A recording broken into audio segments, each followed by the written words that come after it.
Greetings, my fellow YouTubers. Welcome to Big D's Entertainment Rankings and Reviews. I'm Doyle, and of course, you also know me as the Big D. With a back-to-back review, and as I am proud to bring to you the first day of a week of Disney, where I'll be talking about various Disney movies during my Thanksgiving break off from working. So anyway, here it is. I'm proud to bring to you my review of the first two installments of the Herbie series, The Love Bug from 1968 and Herbie Rides Again from 1974. Now don't worry, I am reviewing the other two movies tomorrow. Anyway, first off, I'm going to review The Love Bug. From 1968, it was originally released that year in limited release. Then in March of '69, the following year, it got a wide release. Now, I've watched this a few times, and I had fun with this. This was a very fun movie based on the book Boy, Girl, Car by Gordon Buford. This film follows a racer named Jim Douglas, played by Dean Jones, who has done a few flicks with Disney. Let's see. But anyway, he's kind of just not getting too thrilled while being in the demolition derbies with guys half his age. So anyway, he's soon looking for a new car, and then soon sees in a motor store where cars run by a fellow named Peter Thorndike. He apparently encounters one of his assistants and as she's also a mechanic, it's a gal named Carol Bennett, played by Michelle Lee. And soon, Douglas meets Mr. Thorndike, who is played by David Tomlinson, who most of y'all know him as Mr. Banks from Mary Poppins, which I'll be reviewing later in the week. And of course, about 3 years after this, he would also star in Bed Knobs and Broomsticks, which I will also be reviewing later in the week. So Douglas is interest in a really cool car, but soon his interest kind of slightly goes to an old Volkswagen Beetle, which looked like it had a mind of its own, when soon it would unexpectedly show up at this place he's staying with his friend and mechanic Tennessee Steinmetz. Now, who is really a great character. It's played by Buddy Hackett. And, well, after talking this over with Mr. Thorndike, he decides to try out this Beetle. And it seems it does have a mind of its own. It's controlling itself, driving like crazy, real fast, and all that jazz. Especially once Carol gets stuck, when she's supposed to go on a dinner date with Thorndike. Oh boy, and that's when the fun begins. And soon, yeah, especially one scene when he's excited about this, it's like, did you see this thing take off? And boy, they are off on a real fun experience, and soon, with Tennessee's help, they managed to fix this Beetle up as a racing car, and they name it Herbie. And thus, the real fun begins as they enter it in races, and just about anything. It was really cool. So, but Thorndike, however, jealous of his assistant mechanic, going out with Jim, decides to even the score up, and there's races as well. And And also, Worst manages to try and sabotage Herbie every time. He manages to get away a few times. This is only going to have a little bit of spoilers, so if you haven't seen this, you've been warned. Now, one thing why he managed to hold Herbie off was, well, pouring to him an Irish coffee as he met with Tennessee one night. Yeah, that was a very fun scene. I like that. And soon, when Jim gets an actual cool car, he goes off with Carol, and this kind of makes Herbie jealous. And then later on, Herbie gets more jealous and wrecks the car that Jim actually bought and leaves.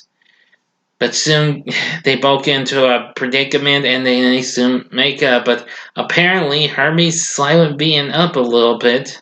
And Tennessee reveals to this here, I believe it's Chinese gentleman named Hang Wu. And apparently shows, well, off that it's Herbie.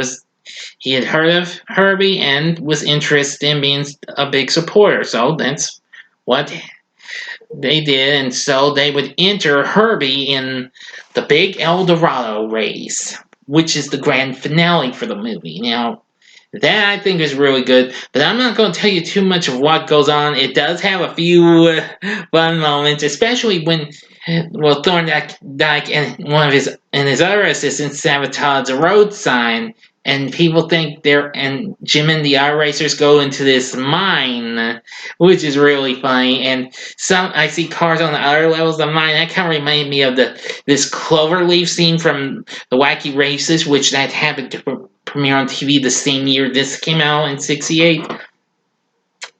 Oh boy, it was really funny, and I'm gonna say it was just funny. But in the end, they come through, even when Herbie's coming apart. But I'm not going to tell you how that goes, what that's supposed to mean, because if you're not seeing this movie, you're going to have to, okay? Enough said. Now, I will tell you that I absolutely think The Love Bug is absolutely good. Would I recommend it to y'all? Most definitely. You better believe it. I do think the story is very good. The characters are absolutely good. And of course, the people play them. Dean Jones, Michelle Lee, who plays Carol, David Tomlinson, and Buddy Hackett, who, of course, years later will go on to voice Scuttle in Disney's Little Mermaid movie, which, of course, I reviewed a week ago. The movie also included some supporting cast of characters. Joe Flynn from McHale's Navy, and then, well, the same year when this film was released wide release, he would later go on to play Dean Higgins in the Computer War Tennis Shoes, the first installment of the Dexter Riley series, which I'll be reviewing next month. I think this possibly after Christmas for the film's 50th anniversary. And that's right, I'm going to review all three of those movies, but I'll tell you about those when I do my December schedule announcement. And let's see. And it did have a lot of cameo special guest appearances, including Joey Ross of Car 54, Where Are You? And It's About Time, and several other programs. Let's see. Also was Nicole Jaffe, who would go on to voice Velma in Scooby-Doo. And well, there's many others. Let's see. Gary Owens, yes, who was the announcer of Rowan and Martin's Laugh-In at the time. And, of course, he lent his voice to lots of cartoon characters previously, like Space Ghost and Roger Ramjet. Oh, believe me, I'm going to say the list of, special appearances goes on. But anyway, and this does have a very funny moment too, and I think you'll really like it. Now, you can find this on the 4 movie collection I just showed you. And I did some checking. It is on Disney Plus. Well, I may not be on this service, but I did learn that this is on the Disney Plus streaming service. You'll be happy to know. So give the Love Bug a shot. You won't be disappointed. Now, next up, I'm going to review Herbie Rides Again from 1974. Yes, after 5 years since the wide release of the Love Bug, Herbie was back. And this time, the story's a little more different because we don't have much of the same characters. Jim Douglas has gone to Europe, and Tennessee's gone to do some stuff. So his aunt's now in the resident in the little firehouse, living with her granddaughter Nicole. Now, of course, Mrs. Steinmetz is played by Helen Hayes, and Stephanie Powers plays Nicole. Also in the cast is Kim Berry as I forgot his name. All I know is it's this guy who actually happens to be the nephew for this guy named Alonzo Hawk, played by Keenan Wynn, who has played this character before. He has played him in that character in other Disney movies. I know one of them was Son of Flubber, the follow-up to The Absent-Minded Professor, which unfortunately I have not seen that or that one yet. If I encounter them, I'll try and review them sometime. But anyway, I absolutely think this movie was pretty fun. This was actually the second Love Bug movie I saw. Of course, the first I saw was Herbie Fully Loaded, but unfortunately, I'm not reviewing that one. I'm only reviewing the original 4. Thank you. So I humbly apologize. Now the story is pretty funny. Alonzo Hawk is wrecking all sorts of landmarks and building skyscrapers and shopping centers all over the world, but mostly in San Francisco. When he learns that the little firehouse is still standing, when he's planning to build the tallest building in the form of an actual H, called Hawk Plaza. Oh man, he's really tore up. Now, Keenan Wynn is an absolute hysterical comic relief when he gets all upset. I mean, trust me, you're gonna laugh your crazy heads off at this guy. He's an absolute funny villain. Yeah, reason why I say he's funny is because of the way he's trying to get upset and all that. Well, you get the point. But anyway, well, now apparently Harvey's back, and well, he's planning to help Mrs. Steinmetz keep her home before Hawk tries to take it over and wrecks it. Well, apparently he does what he can, and meanwhile, Nicole gets acquainted with Kim Berry's character. I forgot his name, even though I just watched the movie.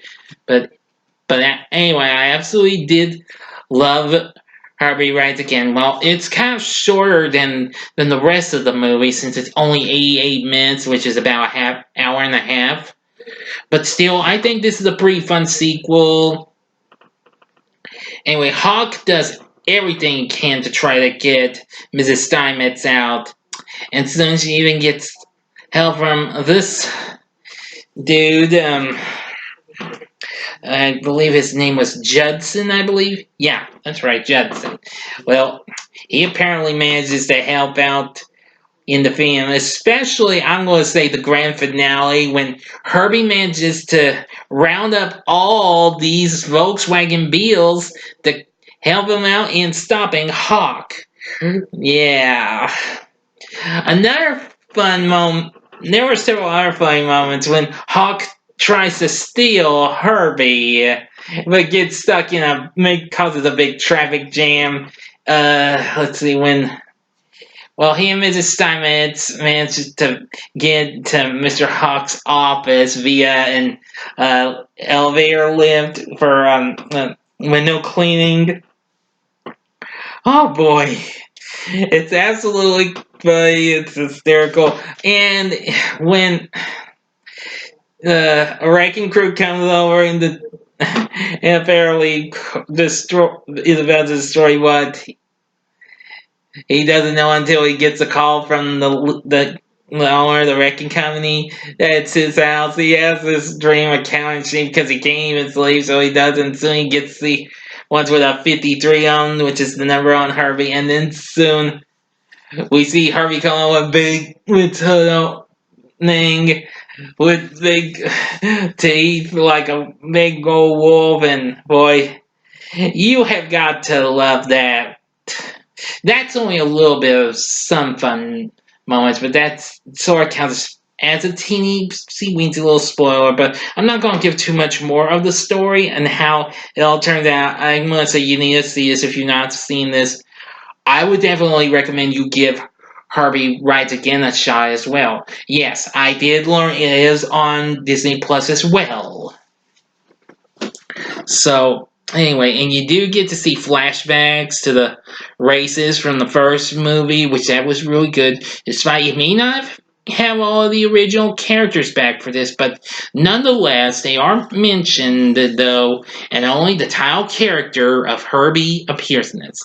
So I want to say Herbie Rides Again short than the rest, but overall it's still very good fun. And again, I would highly recommend this to anybody. Whew. So anyway, that's going to do it. Now, oh yeah, I did like the cast and everything, the characters, the story's good, and I also almost forgot the music. Yeah, George Bruns, I believe. Yeah, he did the music for that. The Love Bug.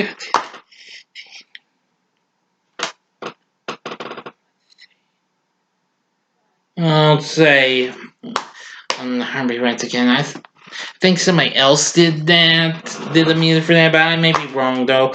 But I do know both movies were directed by Robert Stevenson.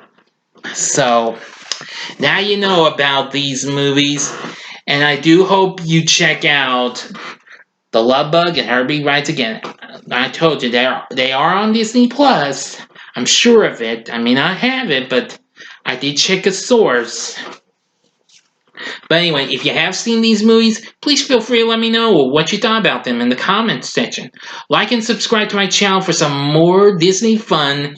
Join me later tonight when I review the 1998 remake of The Parent Trap, which introduced us to Lindsay Lohan. So, like, comment, and subscribe and be a part of the Big D Nation! And I'm happy to report I'm just a step away from 150 subs. So if I can get just one more sub before Thanksgiving, I will prepare for a special Q&A later on by the end of the year. So that way I can give everybody enough time to send me questions. Alright? Thank you again for watching. Until next time, I'm the Big D saying, see ya!